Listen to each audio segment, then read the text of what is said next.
So I'm going to be talking about mics and mixers for singers, because at some point we're going to be using the equipment, or we need to direct some singers what equipment to use or how to use it.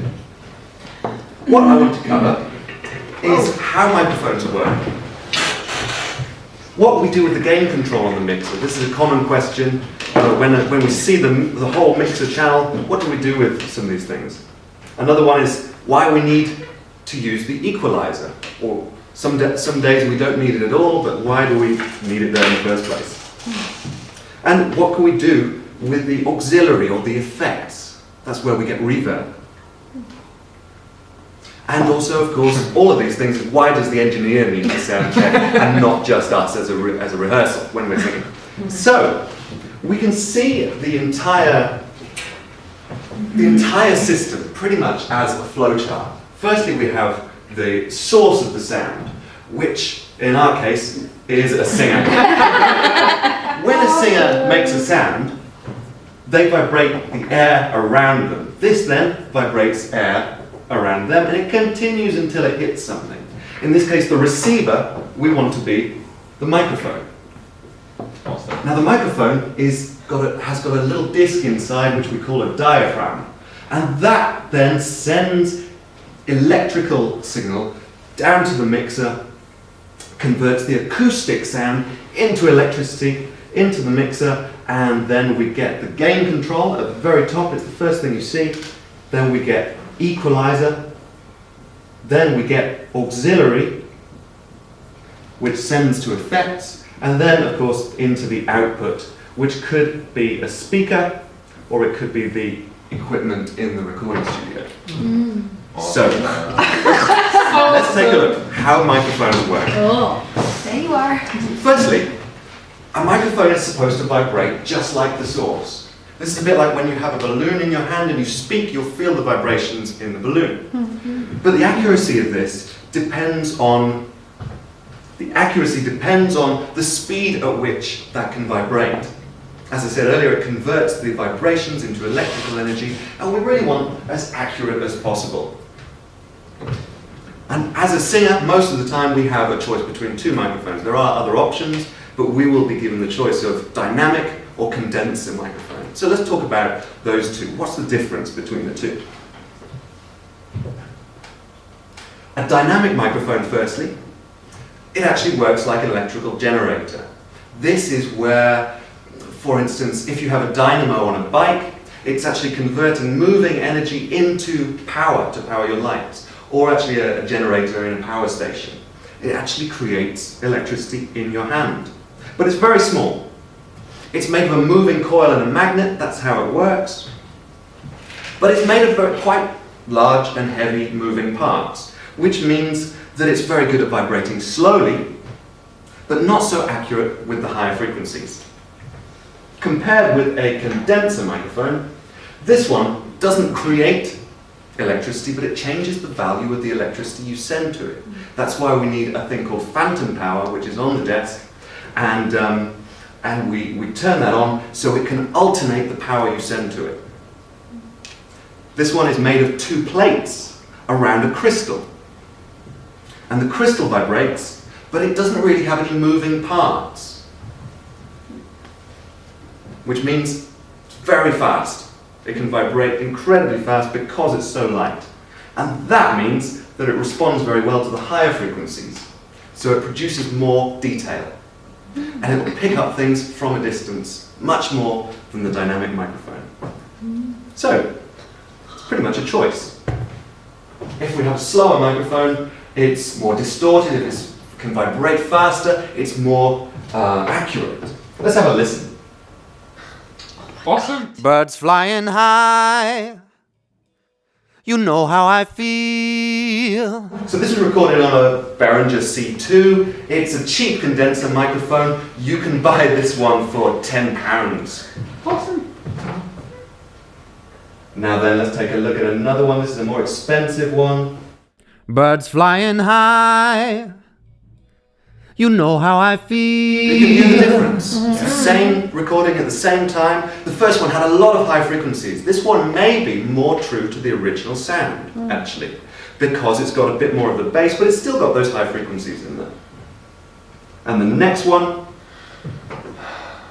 this is quite a common microphone, the Shaw. Birds flying high, you know how I feel. You can hear the bass there, but not so much of the treble. So this is where we have these slower moving parts that I was talking about, and we have less of the high frequencies. Now, dynamic microphone is basically the same build as a speaker. So we could actually even turn a speaker around and record ourselves through it. It's exactly the same principles. What? What? That's awesome. Birds flying high, you know how I feel. Now bear in mind that it's got much heavier moving parts. We hear the bass in there, we hear a lot of noise, but we have very little clarity from the sound. So when you've got a dynamic mic in your hand, it's pretty much like holding a speaker. The quality of it depends on the speed it can vibrate and of course the quality of the components that are included. So, the sound is now converted to electrical energy. We've chosen whether we want a condenser or a dynamic, and it's into the mixer. The first thing we see on the mixer is the gain control. All the green is the mixer on the flowchart. Awesome. First stage. This one amplifies the signal from the microphone. As simple as that. But it does have upper and lower limits to where we should set it. A bit like the modes in singing, actually. If we go too high, we're going to get some unintentional distortion. In our case, if we go too high, we get clipping distortion. If we go too low, we're going to get noise distortion. How do we find the best setting? Well, we've got a test singer at the loudest sound. For instance, if we set the gain to anything and then the singer just gives us a sudden outburst at high volume and high pitch, then actually we might go into the clipping distortion, and now we've got a problem.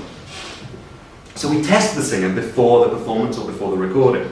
We listen for clipping distortion, or we watch for a peak indicator light, which is usually just here. And then we set the gain just under that point, so that we can wait and we don't get the clipping distortion later on. But every single sound is different then. And so we need to sound check before the show to make sure we have the right setting. It may change as we go, but as long as we're not getting any of that distortion or noise, that's okay.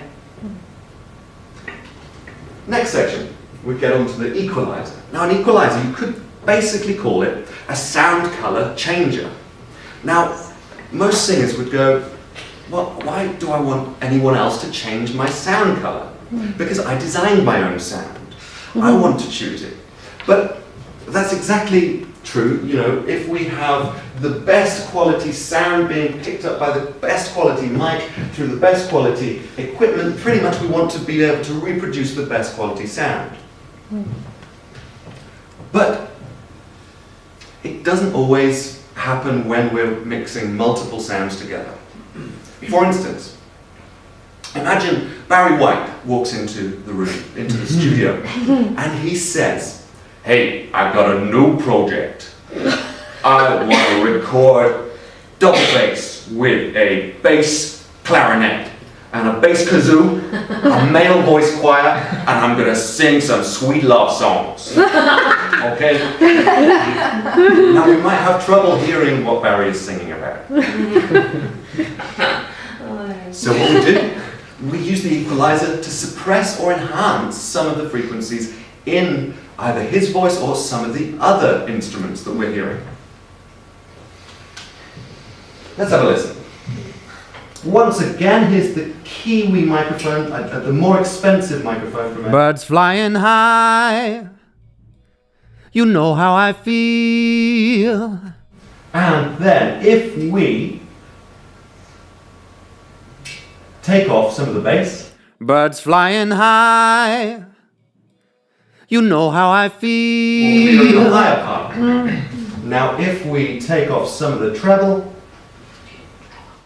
Birds flying high, you know how I so we now have more feel. control over the sound that we've recorded. But there's no real point in this, it's a bit of an effect at the moment, until we record it with the band. I'm loving this. Birds flying high, you know how I feel. Sun in the sky, you know how I feel. Breathe. So you can hear it's not so mixed in the mix yet. We can't really hear everything so clear. But what if we take down some of the bass of the voice and put up some of the treble? Birds flying high, you know how I feel. Sun in the sky, you know how I feel. Do you hear a difference? Yes. It's just a slight change, and we didn't change the volume at all, but it sits more clearly in the mix. So that's our sound color changer. The sound now travels into the effects section. And the effects is really simple. It's basically just sending the whole signal to another channel strip which is exactly the same as this one. We send it to a new one which has its own gain control, own equalizer, and it's got maybe reverb or something built in. That would be like coming out of here into the very next strip next to it, for instance. And that's why we have a whole row of them. You could go all the way to the end of the room. So we can add some reverb, we can add some delay, we can add distortion to the sound, but we've still got the original sound coming through. So you put the sound on top of it? Yeah, you mix it. It's a bit like adding a nasal passage to the sound to change the colour a little bit. Awesome. Wow. So let's do another. Birds flying high, you know how I feel. Sun in the sky, you know how I feel. Breeze drifting on by. So now you should know how microphones work, what we do with the gain control on the mixer, why we might need an equalizer on the mixer, what we can do with the effects send, and of course why we need to sound check in the first place. Yeah. Woo!